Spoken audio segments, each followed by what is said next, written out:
ولتكبروا الله على ما هداكم ولعلكم تشكرون. وأيضا قال الله تعالى: لن ينال الله لحومها ولا دماؤها ولكن يناله التقوى منكم. وأيضا قال الله تعالى: واتل عليهم نبأ ابني آدم إذ قربا قربانا فتقبل من أحدهما ولم يتقبل من الآخر. وقال رسول الله صلى الله عليه وسلم: عظموا ضحاياكم فإنها يوم القيامة مطاياكم. صدق الله مولانا العظيم وصدق رسوله النبي الأمين الكريم. اللهم ربي صل وسلم وبارك عليه. حضرات المصلين الكرام رحمني ورحمكم الله تعالى। মহান মুনিব আল্লাহ পাক রব্বুল আলামিনের মহান আলিশান দরবারে অসংখ্য গণিত শুকরিয়ার সাজিদা, যিনি আমাদেরকে আজকে এই পবিত্র জিলহজ মাসের প্রথম জুমায় প্রাকৃতিক এই মনোরম পরিবেশে জান্নাতি আল্লাহ পাকের এই পবিত্রতম ঘর মানওয়ালাপাড়া বড় জামে মসজিদে জুমার নামাজে যথাসময়ে হাজির হওয়ার তৌফিক দান করেছেন। আমরা সকলেই মহান মুনিবের দরবারে শুকরিয়া আদায় করি। আলহামদুলিল্লাহ। দুরূদ ও সালামের হাদিয়া আমাদের সকলের প্রিয় নবী আকা মাওলানা তাজদার মদিনা হুজুর মুহাম্মদুর রাসূলুল্লাহ সাল্লাল্লাহু আলাইহি ওয়াসাল্লামের নূরানী চরণে, যার ওসিলায় আমরা আমাদের জীবনে এমন কিছু সুবর্ণ সময়, সুবর্ণ সুযোগ পেয়ে গিয়েছি, যে সুযোগগুলোকে কাজে লাগাতে পারলে আমরা যত বড় গুনাহগার হই না কেন, আমরা আল্লাহর দরবারে মুক্তি আশা করতে পারি। আল্লাহ পাক আমাদের সবাইকে আল্লাহর হাবিবের ওসিলায় আমরা যে সুযোগ পেয়েছি দিন ধর্ম মাযহাব মিল্লাত পালনের মধ্য দিয়ে জান্নাতি মানুষ হওয়ার জন্য, আমরা যেন সেই সুযোগগুলোকে যথাযথভাবে কাজে লাগাতে পারি। রব্বুল আলামিন আমাদের সবাইকে তৌফিক দান করুন। আমিন। অন্তরস্থল থেকে আজকে স্মরণ করছি আল্লাহর অত্যন্ত কাছের নবী, কাছের বন্ধু হযরত ইব্রাহিম আলাইহিস সালামকে। অন্তরস্থল থেকে স্মরণ করছি আল্লাহর প্রিয় নবী, আল্লাহ পাকের জবিবুল্লাহ হযরত ইসমাঈল আলাইহিস সালামকে। অন্তরের গভীরতম থেকে স্মরণ করছি আমাদের মা হযরত ইসমাঈল ইসলামের আম্মা হযরত মা হাজেরা রাদিয়াল্লাহু তাআলা আনহাকে। আল্লাহ পাক আমাদের সবাইকে ওনাদের রূহানি নেকি, রূহানি দোয়া, রূহানি ফিউচার আমাদের সবার সিনায় সিনায় নসিব করুন। আমিন। আজকে আমরা বুঝতে পেরেছেন আজকে আমি কি নিয়ে আলোচনা করব।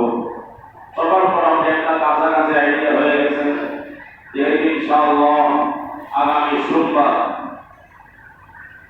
পবিত্র ঈদুল আজহার দিন, পবিত্র কোরবানির দিন, আমাদের ঈদের দিন। সেহেতু এই ঈদের দিনকে কেন্দ্র করে, ঈদুল আজহাকে কেন্দ্র করে কিছু কথাবার্তা আমরা এই জুমায় বলতে হয়, সেটাকে সামনে নিয়ে কোরআনুল কারীম থেকে আমি কয়েকটু আয়াত কারিমাতে আওয়াজ করেছি। আল্লাহ পাক রব্বুল আলামিনের এই কথাগুলোকে আমি আপনাদের সামনে শুধু অনুবাদ করে প্রাসঙ্গিক কিছু কথাবার্তা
আমিন।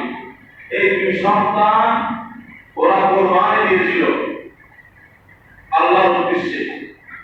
একটা ঘটনা অবশ্যই আছে, আমি আজকে এই ঘটনা বলবো না এখানে, আমার অন্য বিষয় আলোচনা করতে হবে, সময় পাওয়া হবে না। জন্য দেখে হয়তো শুরু করে অন্য সময় আলোচনা করবো, আগে হয়তো আলোচনা করেছি।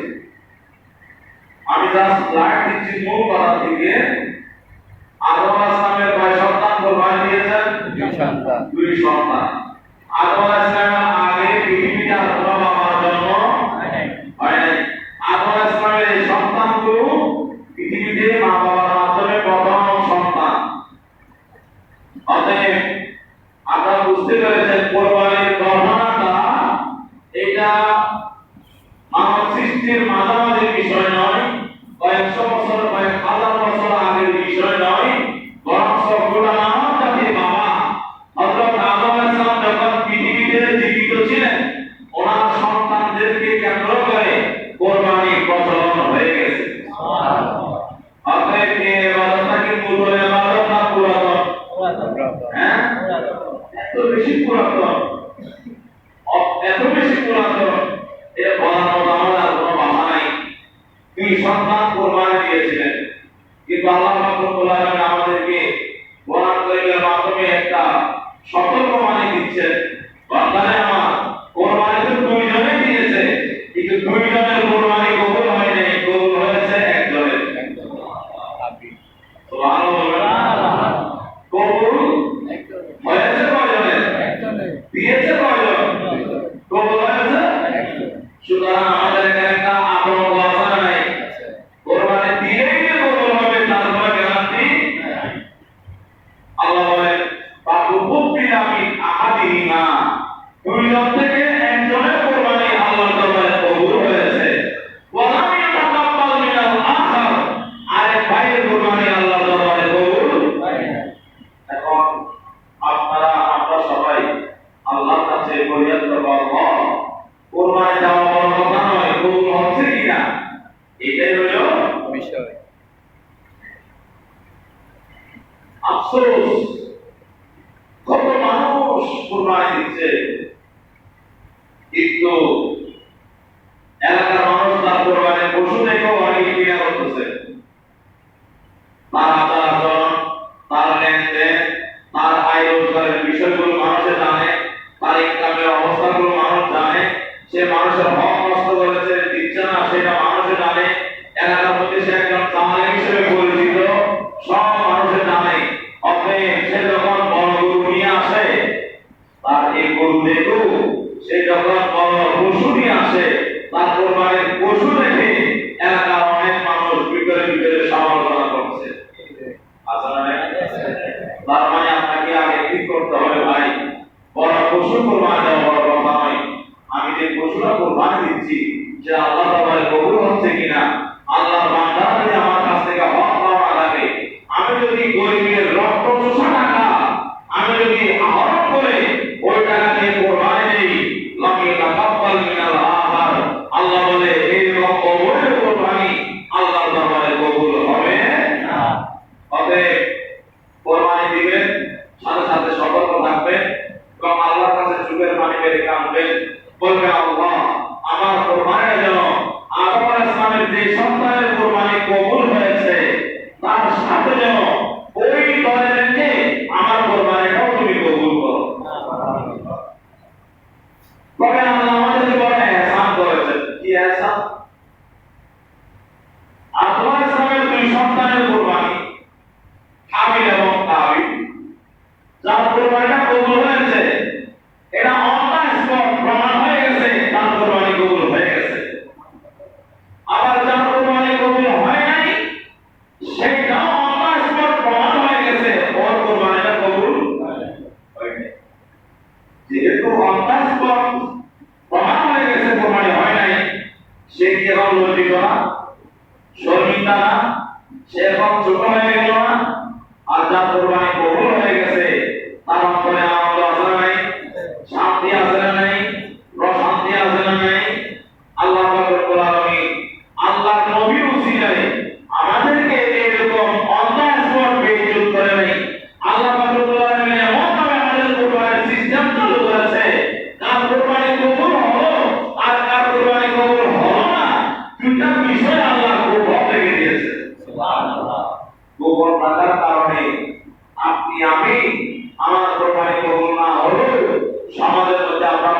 মোটামুটি একটা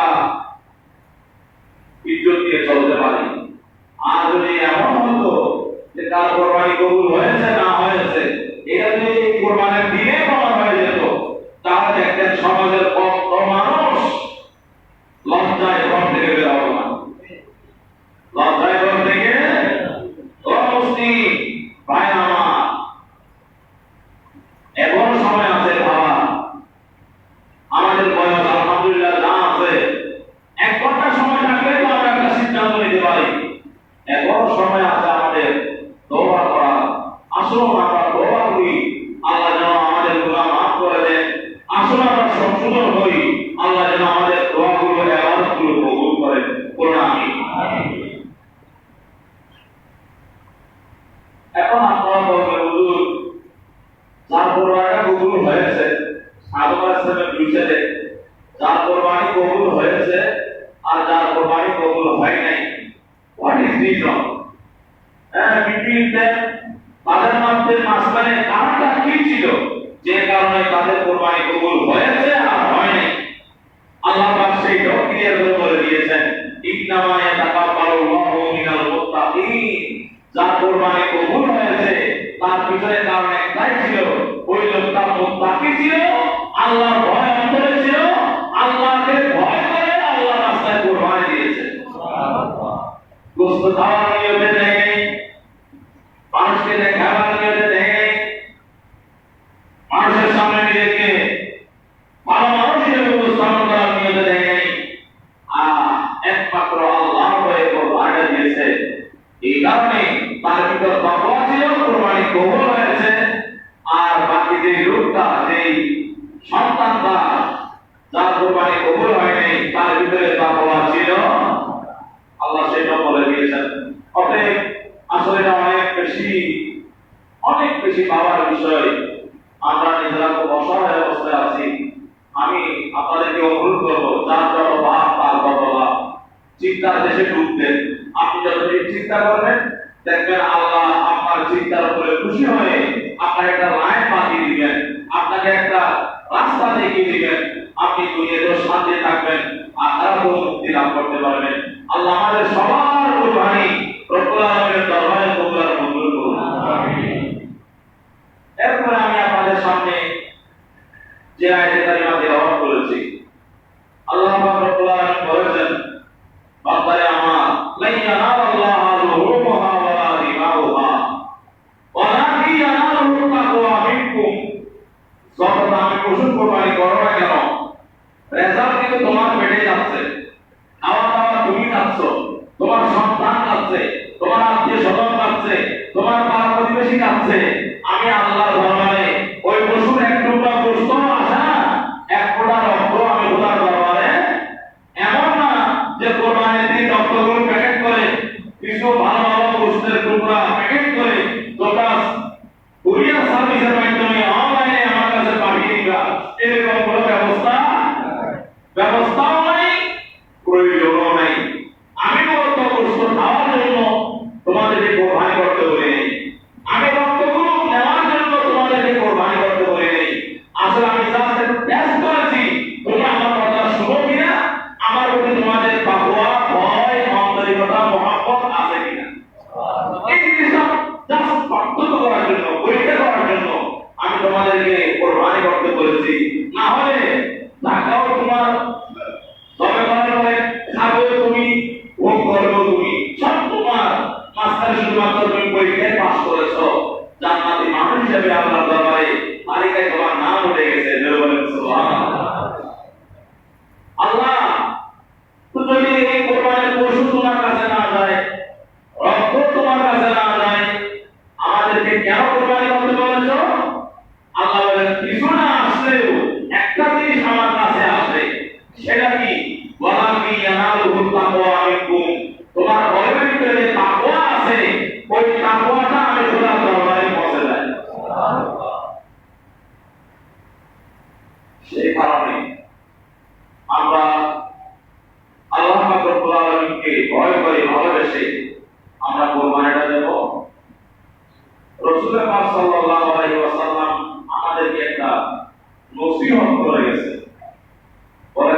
উম্মত তোমার তৌফিকের ভিতরে যতটুকু তোমার তৌফিক আছে তোমার তাওফিক অনুযায়ী আযীমু দাহায়াকুম তোমার যে পশুটা কুরবানি দিবা এটা যেন সুস্থ থাকে, এটা যেন মোটা তাজা হয়, এটা যেন জীর্ণ না হয়।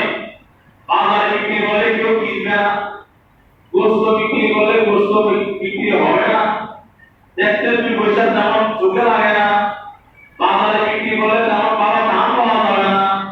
অতএব এই গরুটাকে আর কি করবো, আল্লাহর রাস্তায় কুরবানি করে দিই। এরকম মেন্টালিটি নিয়ে যদি কেউ কোরবান করে সেই কোরবান আল্লাহ দরবারে কবুল। কেমন পশু কোরবানি দিবা? যে পশুটা দেখে তোমার মায়া লাগে, যেটাকে দেখে তোমার আদর লাগে, যেটা দেখে সুস্থ মনে হয়, একটু হাঁটাই দেখবেন গরুটা ভালোভাবে হাঁটতে পারে কিনা, এটা নাড়াচাড়া করে দেখবেন গরুটার ভিতরে একটা ভাব আছে কিনা। যদি সেরকম সুস্থ সবল পান সেই গরুটা কোরবানি দিবেন। যেহেতু গরুটা আপনার মায়া লেগেছে, আপনার কোরবানিও আল্লাহর দরবারে মায়া লাগবে। আল্লাহ পাক রব্বুল আলামিন ইব্রাহিম আলাইহিস সালামকে বলতে পারতেন, ও ইব্রাহিম তুমি যে কোনো একটা কিছু আমার কাছে কোরবানি দিয়ে দাও। আল্লাহ ইব্রাহিম আলাইহিস সালামকে সেটা বলে নাই। আল্লাহ বলেছেন, ইব্রাহিম তোমার কাছে যেটা সবচেয়ে পছন্দের জিনিস সেইটা আমার দরবারে কোরবানি দাও। বাইরে বোঝা গেল কোরবানি দেওয়ার জন্য কোরবানির পশুটা আপনার পছন্দ হইতে হবে। অতএব সেদিকে খেয়াল রাখবেন। পরে পরে বলবেন, হুজুর যেভাবে আপনি বলতেছেন আমার তো পক্ষে আর কোরবানি দেওয়া সম্ভব হবে না, কারণ আমি বিবির হাটে গিয়েছি, আমি তো সাগরিকা গরু বাজারও গিয়েছি, যে গরুগুলো দেখলে আমি পাগল হয়ে গেছি, ওই গরু কিনার মতো দৌড়ি আমার নাই। এত সুন্দর সুন্দর পশু বাজারের মধ্যে আছে, আমার পছন্দের পশু তো অনেক দাম, এত দামি পশু আমি পছন্দ করলে কি হবে, পকেটের অবস্থা তো ভালো না। অতএব আমি আপনাকে বলবো, আল্লাহ পাক আপনাকে দেখবেন আপনার গভীর অনুযায়ী কোরবানিটা দিচ্ছেন কিনা। আমি আপনাকে বলবো না যে আপনি একেবারে দেখতে ঘোড়ার মতো লাগে, আপনার দাম টাকা দিবে 7-8-9 লাখ 10 লাখ 20 লাখ এরকম, আপনাকে ওটা কোরবানি করবেন কোনো কথা নাই। আপনার গভীর অনুযায়ী আপনি যেটা ভালো পান সেটা আপনি ক্রয় করবেন, ক্রয় করে সেটা আপনি কোরবানি দিবেন। আল্লাহ আপনার মনের দিকে তাকিয়ে আছে। আল্লাহ পাক রব্বুল আলামিন ওয়ালাকি ইয়ানজুরু ইলা কুলুবিকুম ওয়া নিয়াতিকুম, আল্লাহ তোমাদের কলবের দিকে তাকিয়ে আছেন, তোমাদের নিয়তের দিকে তাকিয়ে আছেন। কলব যদি পরিষ্কার হয়, নিয়ত যদি ভালো হয়, তোমার কর্মের রেজাল্ট অবশ্যই তুমি একদিন পাবে। আল্লাহ আমাদেরকে সেভাবে কবুল করুন, আমিন। আসলে এখন আল্লাহ রাসূলের হাদিস শরীফ মোতাবেক কি পাইনা, পশু কেনার সময় অথবা পশু আমার ঘরে লালন পালন করলে অনেকের ঘরে, আমাদের শহর এলাকায় মানুষ পশু পালন করে না তেমন একটা, গ্রামে গঞ্জে অনেকের ঘরে আপনার গৃহপালিত পশু নিজের ঘরে 2-4টা 5টা 10টা গরু আছে, ওখান থেকে একটা জমি করে দেয় কোরবানির জন্য। অতএব আপনাকে দেখতে হবে সেই গরুর ভিতরে যেটা আপনার কাছে পছন্দ হয়, মায়া হয়, ভালো লাগে, আদর লাগে, তৌফিকও কমার করে আপনি সেটা কোরবানি দিবেন। আমার নবী বলেছেন, যদি তুমি একটা সুস্থ সবল মোটা তাজা পশু কোরবানি দিয়ে থাকো, আমি রাসূল বললাম, ফাইন্নাহা ইয়াউমাল কিয়ামাতে মাতা আসিরাতে মাতা ইয়াকুম, তোমার এই কোরবানির পশুটা কাল হাসরের ময়দানে তোমার জন্য বাহন হয়ে যাবে। সুবহানাল্লাহ, হয়ে যাবে, বাহন হয়ে যাবে। আমরা চট্টগ্রাম থেকে ঢাকা যাওয়ার জন্য অনেক গাড়ি নেই, মাঝে মধ্যে অনেক গাড়ি আছে, আপনার শহর থেকে কোনো মতে শহরের বাইরে গিয়ে গাড়ি দরকার করে, আলাদা নাই, দরকার করে, ওই গাড়ি আপনি ঢাকা যাওয়ার আশা করতে পারেন? যখন দেখবেন বদল যাওয়া মানে গাড়ি ডিস্টার্ব করতেছে, তখন সবাই মিলে ড্রাইভারকে নাম বলার পরে বলে যে ভাই একটু আমাদেরকে মাফ করো, টাকাগুলো ফেরত দাও, গাড়ি বদলাইতে হবে, গাড়ি আরেকটা নিতে হবে, একটু দেখতে টিপটপ একবারে মানে নতুন গাড়ি, ফ্রেশ ইঞ্জিন, এরকম গাড়ি দেখে আপনাকে আরেকটা গাড়িতে উঠতে হয়, যেহেতু আপনি দূরের সফরে যাবেন। আমার রাসূল বলছেন, যানবাহন যেমন মজবুত থাকলে তোমার সফর নিরাপদ হয়, তোমার যদি কোরবানির পশুটা মোটা তাজা হয়, এই কোরবানির পশুর যে শক্তি সামর্থ্য, এটা তোমার জন্য কাল হাসরের ময়দানে আল্লাহ পাক তোমার সামনে একটা মজবুত মোটা তাজা পশু সুর তার ধরাইয়া তোমাকে ওটার উপর বসাইয়া তোমাকে পৌঁছা পার করিয়ে দেবে। সুবহানাল্লাহ। অতএব সেইভাবে আমাদেরকে কোরবানি করার চেষ্টা করতে হবে। আল্লাহ পাক আমাদের সকলের কোরবানি কবুল করুন। আমিন। মানে কোনো প্রশ্ন আছে নাকি? আসুন, এরপরে আল্লাহ রাসূলের এই সুন্নাহ আমরা কিভাবে পালন করব এবং আমাদের এখানে করণীয় কি, আল্লাহ পাক রব্বুল আলামিন আমাদেরকে এই দিনগুলোতে কি দায়িত্ব দিয়েছেন। আল্লাহ পাক রব্বুল আলামিন বলেন বান্দায়ে আমার, ওয়া তাকাব্বিরুল্লাহ আলা মা হাদাকুম ওয়া লাআল্লাকুম তাশকুরুন। সূরাতুল বাকারায় আল্লাহ পাক রব্বুল আলামিন স্পষ্টভাবে ঘোষণা দিয়েছেন, বান্দা তোমরা বেশি বেশি করে তাকবীর করো। কি বলো? তাকবীর করো। আল্লাহু আকবার, আল্লাহু আকবার, লা ইলাহা ইল্লাল্লাহু ওয়াল্লাহু আকবার, আল্লাহু আকবার ওয়া লিল্লাহিল হামদ। এটাকে বলা হয় তাকবীরে তাসরিক। কি বলা হয়? তাকবীরে তাসরিক। আর আমরা সব সময় একটা তাকবীর বলি, যেমন আমরা নামাজে দাঁড়াইলাম আল্লাহু আকবার, এটা কি হলো? তাকবীর। সবাই বলে তাকবীর। তাকবীর। রুকুতে আছি আল্লাহু আকবার, কি বললাম? তাকবীর। সাজদা যাচ্ছি আল্লাহু আকবার, সাজদা থেকে উঠছি আল্লাহু আকবার, আমরা লিফটে উপরের দিকে উঠতেছি আল্লাহু আকবার, সিঁড়ি দিয়ে উপরে উঠতেছি আল্লাহু আকবার, পাহাড়ের চূড়ায় উঠতেছি আল্লাহু আকবার, নিচ থেকে উপরে ওঠার সময় আল্লাহু আকবার, উপর থেকে নিচে নামার সময় সুবহানাল্লাহ, সুবহানাল্লাহ। আল্লাহ আমাদেরকে এত সুন্দর জীবন দিয়েছে, 24টা ঘন্টা আমাদের জিহ্বাটা যেন আল্লাহর জিকিরে ভরপুর থাকতে পারে। সুবহানাল্লাহ। অতএব আল্লাহু আকবার যখনই বলবেন তাকবীর হয়ে গেছে, কিন্তু তাকবীর তাসরিকটা হচ্ছে আলাদা, যেটা আমরা এই জিলহজ মাসের 9 তারিখ, 10 তারিখ, 11 তারিখ, 12 তারিখ, 13 তারিখ মোট কয়দিন? 5 দিন। কয়দিন আছে না? কয়দিন মোট? 5 দিন। আর এর মধ্যে কয়দিন? 5 তারিখ থেকে 9 তারিখ থেকে কয় তারিখ পর্যন্ত? 9 তারিখ থেকে 13 তারিখ পর্যন্ত। এই 5টা দিন আমরা নির্দিষ্ট একটা তাকবীর বলি। এই তাকবীরটা আমি আপনাদেরকে পড়ে শুনিয়েছি। আবার বলি সবাই একসাথে, আল্লাহু আকবার, আল্লাহু আকবার, লা ইলাহা ইল্লাল্লাহু ওয়াল্লাহু আকবার, আল্লাহু আকবার ওয়া লিল্লাহিল হামদ। এটাকে বলা হয় তাকবীরে তাসরিক। এই তাকবীরটা কয়দিন বলতে হবে আমাদের? 5 দিন। এই 5 দিনকে বলা হয় আইয়ামে তাসরিক। আইয়াম কি বলা হয়? আইয়ামে তাসরিক। আইয়ামে তাসরিক এই 5 দিনের নাম। এই 5 দিন আমরা যে তাকবীরে তাসরিক বলছি, তাকবীরে তাসরিক বলা বা তাকবীর বলা, এটার ফজিলত কি, এটার লাভটা কি? আল্লাহ বলেন, তোমরা যদি তাকবীরে তাসরিক বলো, তোমরা যদি আল্লাহু আকবার বলো, আমি আল্লাহ তোমাকে একজন কৃতজ্ঞ বান্দা হিসাবে, শুকরগুজার বান্দা হিসাবে আমি আল্লাহ তোমাকে কবুল করে নেব। সুবহানাল্লাহ। বলে তাকবীরুল্লাহ আলা মা হাদাকুম।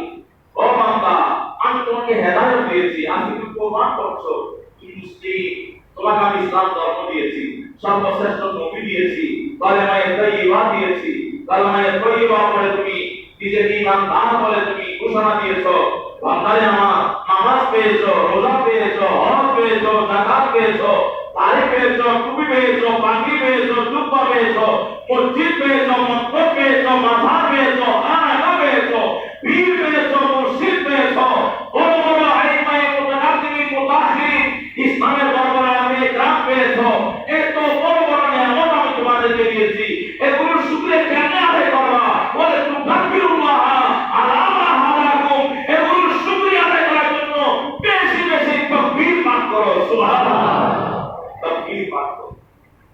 তাকবীর বললে আল্লাহর শুকরিয়া আদায় হয়। কি হয়? তাকবীর বললে আল্লাহর নিয়ামতের শুকরিয়া আদায় হয়।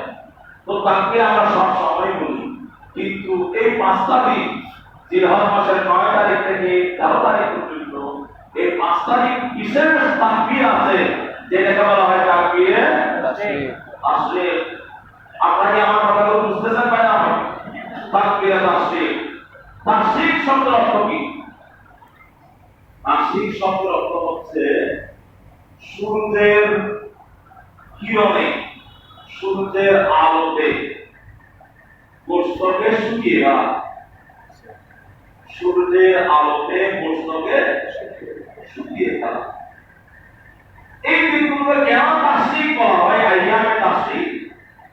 আপনাদের যেমন ফ্রিজ আছে, ওই সময় এরকম ফ্রিজের ব্যবস্থা ছিল না। আপনাদের যেমন গ্যাসের চুলা আছে, যখন মন চায় যখন মা বোনরা কালো কালো পুরা করে আমাদের খাওয়াইতে পারে, ওই রকম গ্যাসের ব্যবস্থাও তেমন ছিল না। গ্যাসের চুলা ছিল না, গ্যাস ছিল না। এত নিরাপদ রান্নার আয়োজন তখনকার সময়ে ফ্রিজ তো কল্পনাই করা যায় না।